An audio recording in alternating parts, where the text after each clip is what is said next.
ስሙ ይኽበረሉ ትሕትና ንላበስ ነሰውዕል ቃሉ መስቀሉ የዓቢ ካብ ዘለና ኩሉ ትሕትና ንላበስ ነሰውዕል ቃሉ መስቀሉ የዓቢ ካብ ዘለና ኩሉ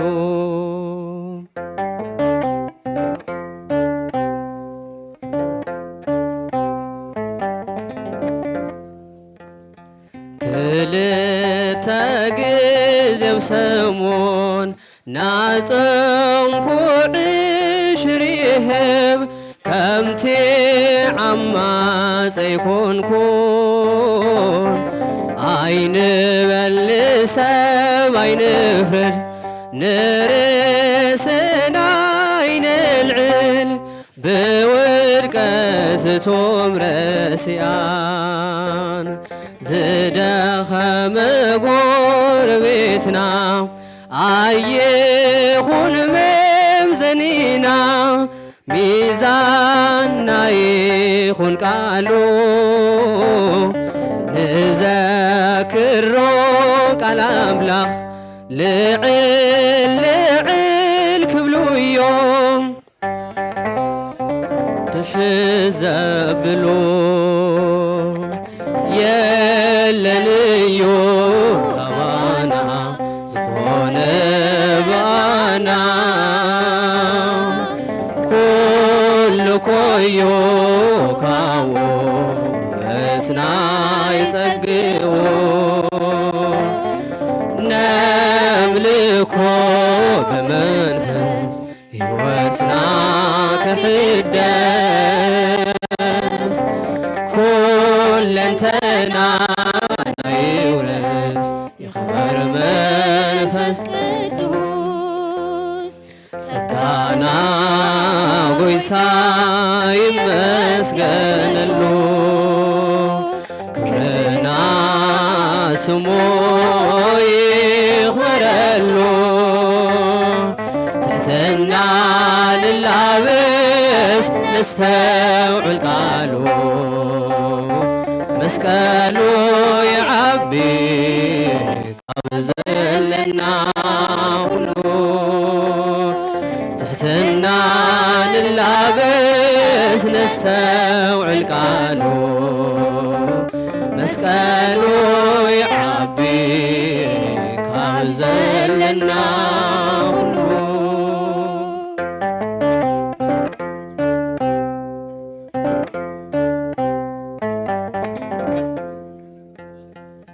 እቲ ካብ ቅዱስ ጳውሎስ ዝበጽሐ ሳልሳይ ሰማይ ምሩፅ ኣቕሓ ጐይታ ጭንጋፍየ ካበለ ካብ ኩሎም ሃዋርያት ዝለኣስኩ መወዳእታ ብጸግኡ ጠጠው ኢልና ኩሉ ምስ ፈጸምና ዘይንጠቅም ባሮት እናበልና ነኽብሮ ኣይንቀመጥ ኣሕዋተይ ኣውቆ ርቻት የለንዩ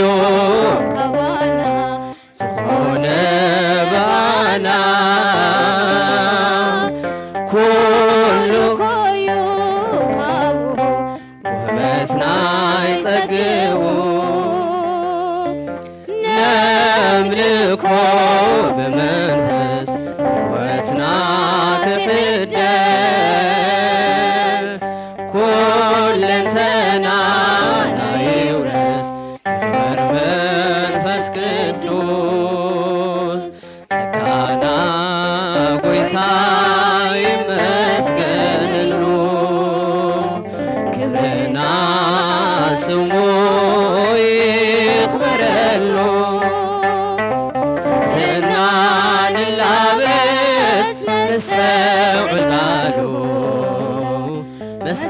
መስቀሉ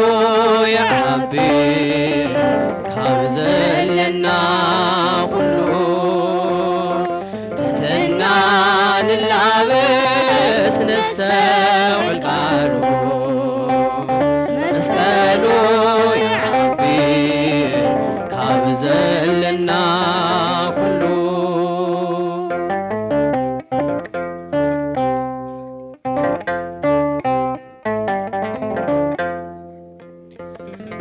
ብሓቅን ብመንፈስን ንሰባትን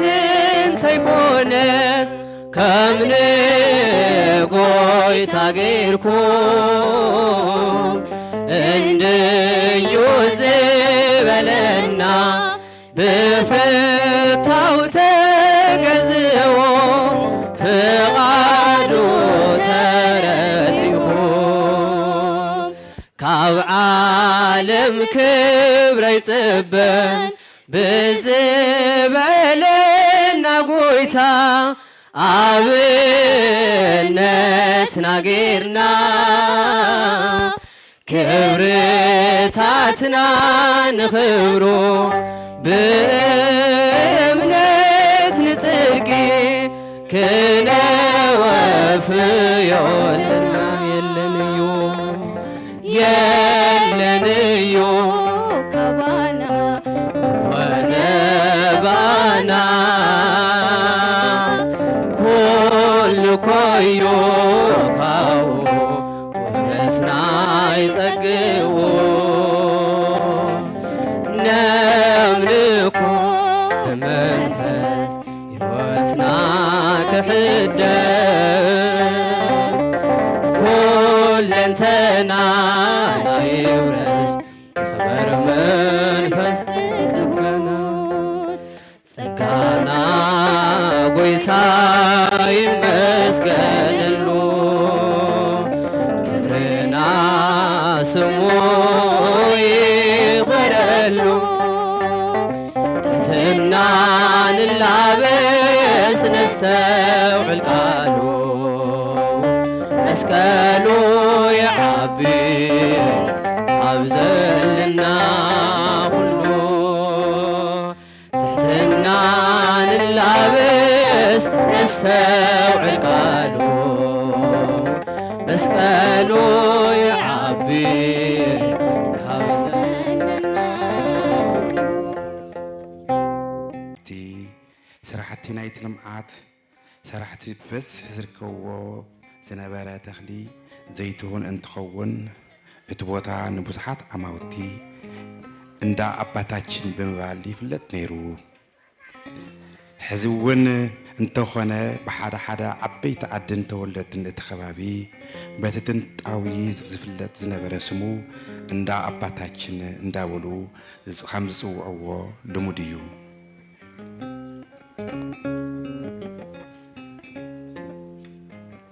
ብፁዕ አቡነ መቃርዮስ እቲ ቦታ ገዳም ክኸውን ካብ ዝነበሮም ዓብዪ ድሌት ዝተለዓለ ኣብ ደብረ ገነት መድኃኔ ዓለም ቤተ ክርስቲያን መቐለ ዝነበሩ ነቲ ገዳም ዓብዪ በዓል ውዕለታ ብመንፈሳዊ ቡቑዕ ኣቦን ዝነበሩ ንጌታዬ መምህር አባ ገብረ ጊዮርጊስ ገብረ መድህን ጎይታ ገብረ ጊዮርጊስ እቲ ቦታ ገዳም ከም ዝገብርዎ ከም ዝሓሰቡን መናንያን ደቂ ኣንስትዮ እንተመፃ ንዖም ንክነግሩኒ ኢሎም ከም ዝነገርዎም ይንገር። ድሕዚ ድማ ኣብ ክልል ኣምሓራ ዝርከብ ሓድነት ገዳም እንጦኖስ ኢየሱስ ንብዙሕ ዓመታት ብምንኩስና ህይወት ዝነበራ እሞሄይ ወለተ ኪዳን ብስራተ ገብርኤል ናብ መቐለ መፃ። በዚ ድማ ምስ ጌታዬ መምህር ገብረ ጊዮርጊስ ገብረ መድህን ተራኸባ። ቀፂሉ ድማ ናይ ልምዓት ኮሚሽንን ናይ ትግራይ ኣህጉረ ስብከት መተሓባባሪ ቢሮ ሓላፊ ዘለውን አቶ ዘሚካኤል ቦጋለ ኣብ ዒላላ ዝበሃል ቦታ ዘሎ ናይ መሬት ትሕዝቶ መንግስቲ ይወስደሎ ንቤተ ክርስቲያን ገዳም ክኸውን ዝተሓሰበ ቦታ እዩ ነይሩ ዝብል ከም ዝነበረ ለእን ሕሽኽ በልዎን نموهي ولا تكيدان بسرات جبريل حشو مسولون اتي حساب زسمعه اما بمنيت اتي قدام اموهي ولا تكيدان بسرات جبريل كما جيرو من قصي وسط زبل قنعت بدحريو صحابن حسابي ببي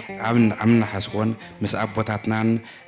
أنتم مخرن سنة إلين سلاسة حسبا بزوح عمتات نبدي وقدام أبا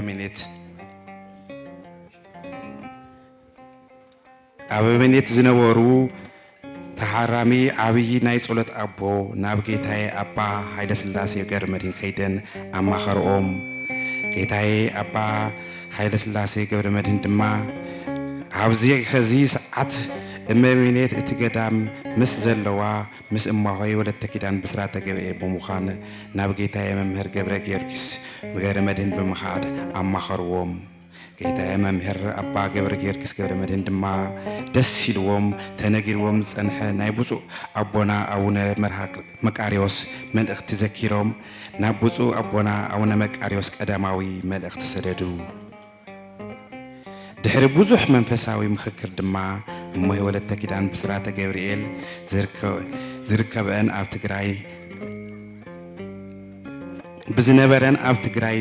ንምንታይ ናይ መነኮሳያት ገዳም ዘይህሊ ዝብል ሰናይ ፈቃድ እቲ ገዳም ብእመመኔት ተገይረን ብ1987 ዓመተ ምህረት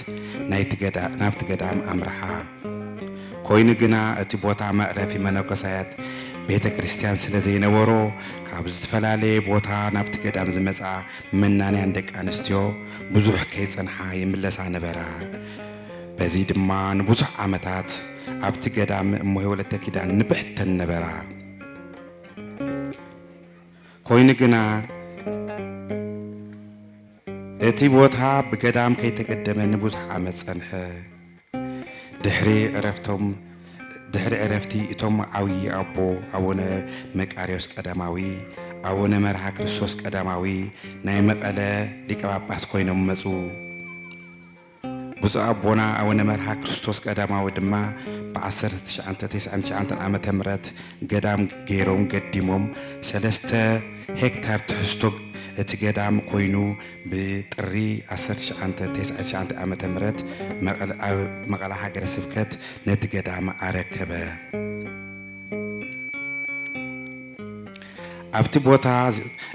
ኣብቲ ገዳም እዚ ድማ ናብ 700 ዝኣኽሉ ናይ ዘይትሁን ኦማት ተቆፂሮም እዮም ኣብዚ ኩሉ ከይዲ ብፁዕ አቦና አቡነ መቃርዮስ ቀዳማዊ ብብፁዕ ሊቀ ጳጳሳት ካብ ዝነበርሉ ግዜ ጀሚሮም ድሓር ድማ ብፁዕ አቦና አቡነ መርሃ ክርስቶስ ብሊቀ ጳጳስነት ካብ ተረከቡሉ ግዜ ጀሚሩ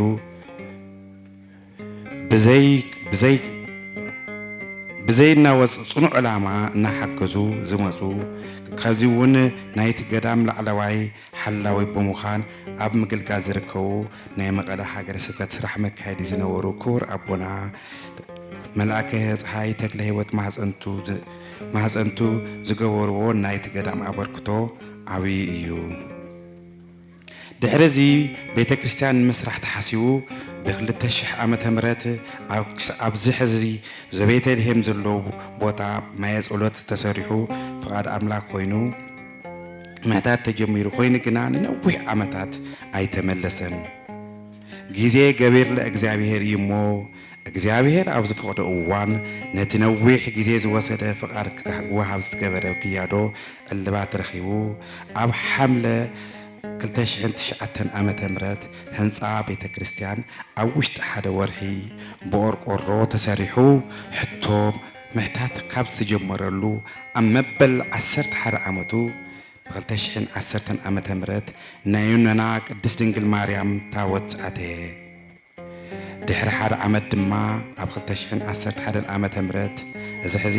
ኣብ ህንፀት ዘሎ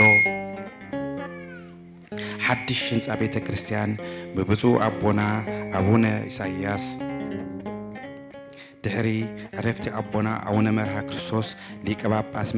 መቐለ ሃገረ ስብከት ዝኾኑ እዚ ዝነበረ ናይ ገዳም ምልዓል ምዕባይን ንምስራሕ ብምሉእ ዓቕሞም ብምሕጋዝን ብምትብባዕን እዮም እቲ ስራሕ ዝጀመርዎ مسزي تتحيزو دما بترقاقامي حادرات قدام كمي خدلو تكاتو ودلهم اناولو بلعلي كوينوم زدقفو زنورو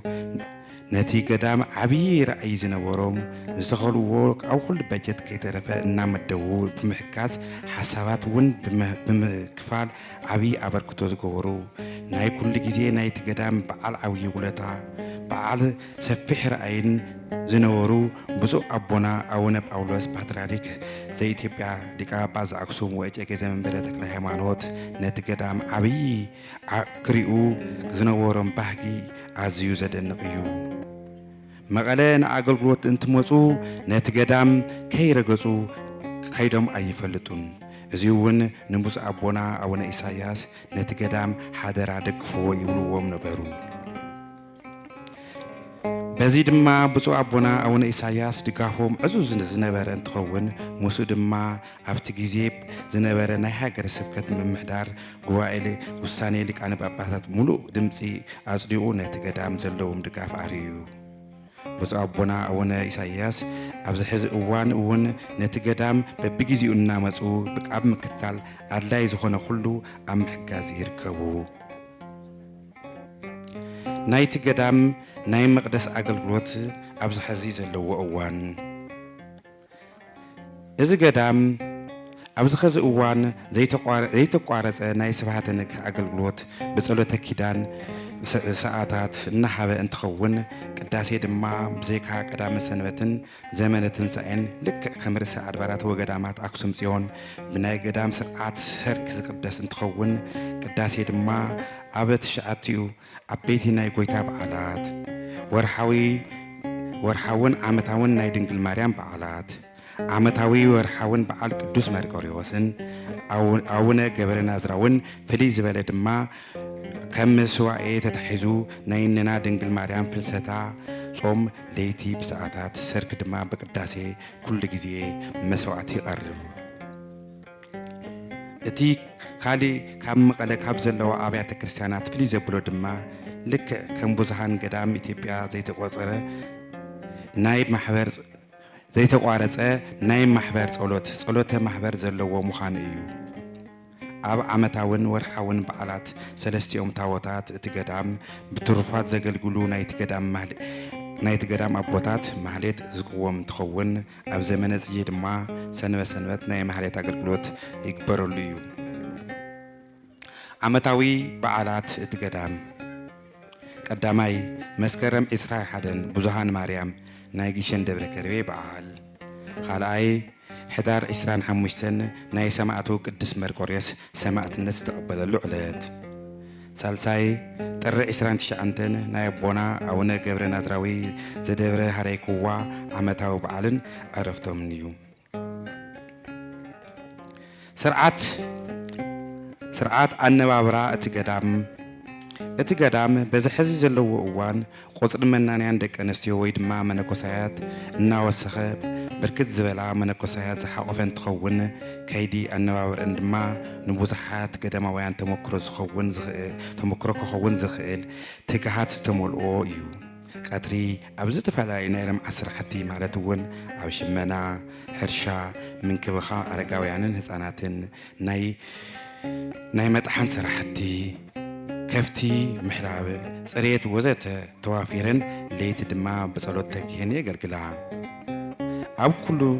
أبز كله دما كاب 24 ساعات وشتي حدا جزيت راح إيان مؤنن زغننا بصحيت مغي زوستا مالتي سرحتي لمعات اتقدام أبز حز اللو أوان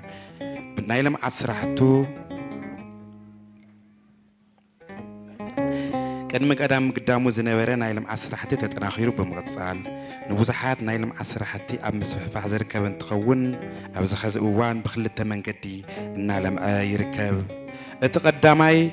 عمتاوي نايزنا بركة تتغيمو نتي قدام زليو عمتاوي مجوي أغروات بس ندايت عفن زشفن تخون اتخال أيدما مسنو زتكورة ناي أحملتن فرافرن ناي نهوي لمعات معار ناي كفتي ناي متحن أغلقلوت أغروت بانين سرحتي وزي تزيعتهم لأغلو لمعاتي سالتو ካብ ስራሕቲ ሕርሻ ብተወሳኺ ድማ ኣብ ስራሕቲ እደ ጥበባት ስፌትን ሽመናን ወዘተ እናነጠፈ ናይ ገዳማውያን አልባሳትን ነፅላን እውን ናይ መናእሰይ ህፃናት ሽራውን እናሰርሐ ይርከብ። ስራሕቲ ምግባረ ሰናይ እቲ ገዳም እዚ ገዳም ኣብ ስራሕቲ ምግባረ ሰናይ ብዙሕ ስራሕቲ ኣብ መስራሕ ዝርከብ እንትኸውን ካብዚኣቶም ብጣዕሚ ውፅኢታዊ ዝኾኑ ስራሕ ኣብ ግዜ ዕፅዋን ክባን ዝነበረ ከቢድ ናይ ጥሜት ፀገም ተፃዊሩ እቲ ገዳም ንባዕሉ ክኢሉ ኣብቲ ከባቢ ዝነበረ ማሕበረሰብ ምግቢ ብምሕጋዝ ንዝተፀገሙ ህፃናት ነፍሰ ፁራትን ዝተፈላለዩ ምህርቲ እቲ ገዳም እናሓገዘ ዝመፀ እንትኸውን ብምሕጋዝ እውን ዝርከብ እንትኸውን ብቀዋምነት ድማ ካብ ምዕራብ ትግራይ ዝተፈናቀሉ ብርክት ዝበሉ ኣረጋውያን ተቐቢሉ እናሓብሐበ መፅኡ እዩ። ሕዚ እውን ኣብ ምሕብሓብ ይርከብ።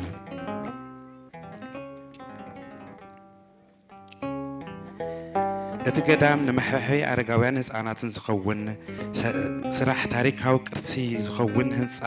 ብገበርቲ ሰናይ ኣይተ ልኡል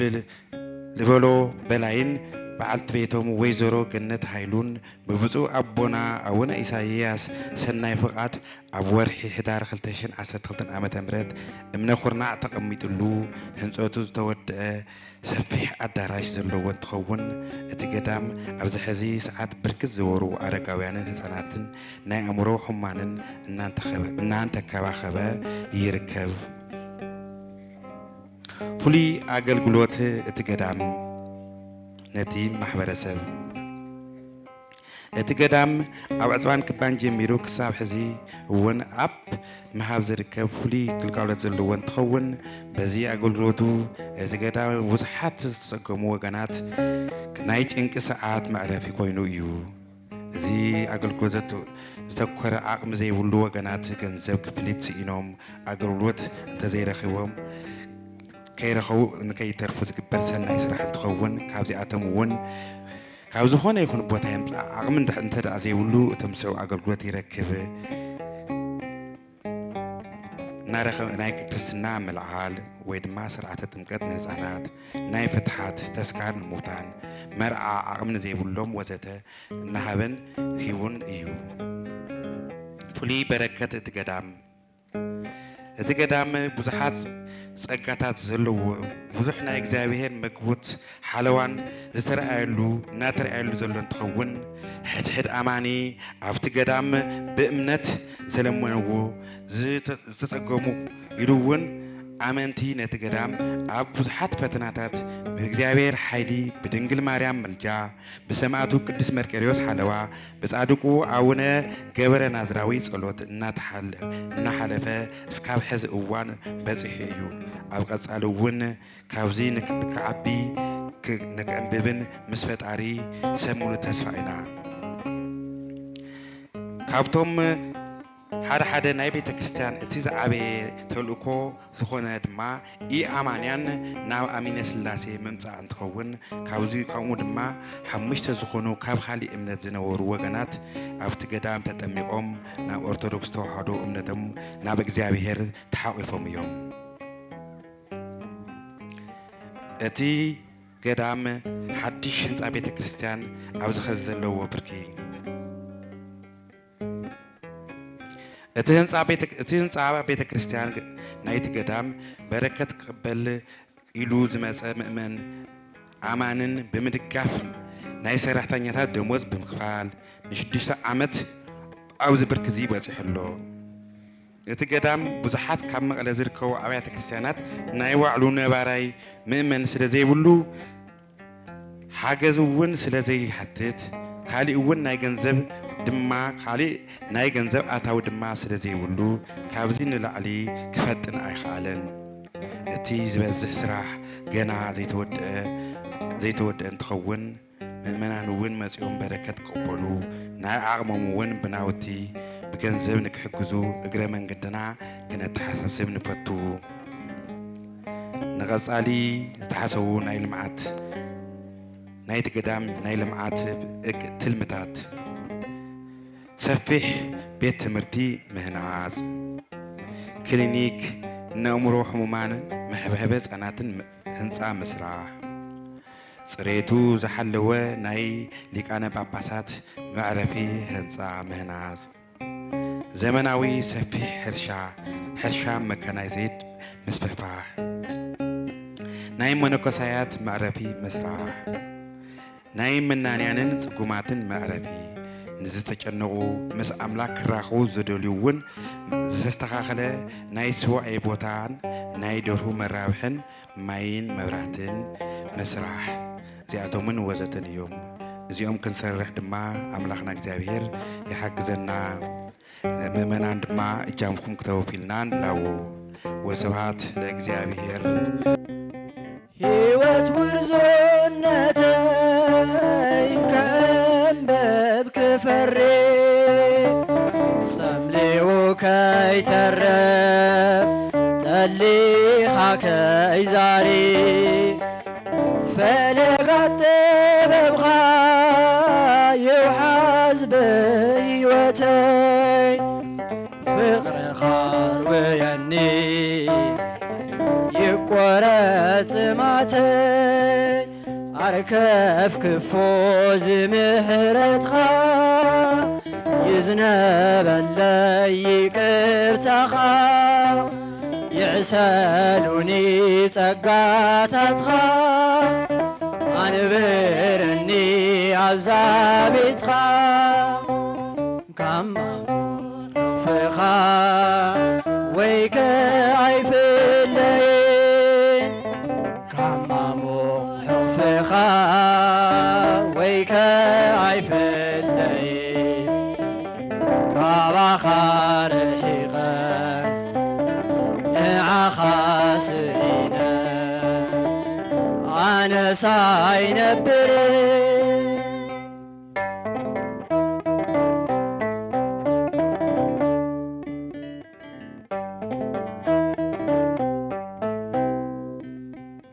ከምታ የዋርግቢት ንደቃ ትሕብሕብ ብክንፋ ሓቒፋ ትቐልብ ትምገብ ኣምላክ ሕቕፍኻዮ ማሞቕ ዝኾነኒ ሰላማዊ ድቃስ ዕረፍቲ ዝህበኒ ኮርኳሕ ወይከ ዘይርከቦ ልስሉስ ምቸው ካብ ዓንትዎ ሃሩር ዋዒ ከይኾነኒ ብጎጆኻ ኸውለኒ ሕማሞቕ ሕቕፍኻ ወይ ከኣይፍለይን ሕማሞቕ ሕቕፍኻ ወይ ከኣይፍለይን ካባኻ ርሒቐ ንዓኻ ስእነ ኣነሳ ኣይነብርን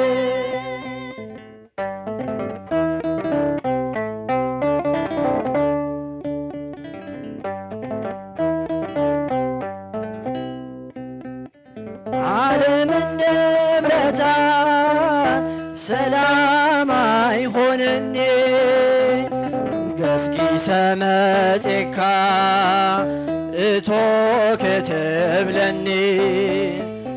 ስሓበኒ ጐይታ ኢድካ ዘርግሐለይ ምዕረፊ ኽፍኻ ወይ ከኣይፍለይን ካባኻ ርሒቐ ንዓኻ ስእነ ኣነሳ ኣይነብርን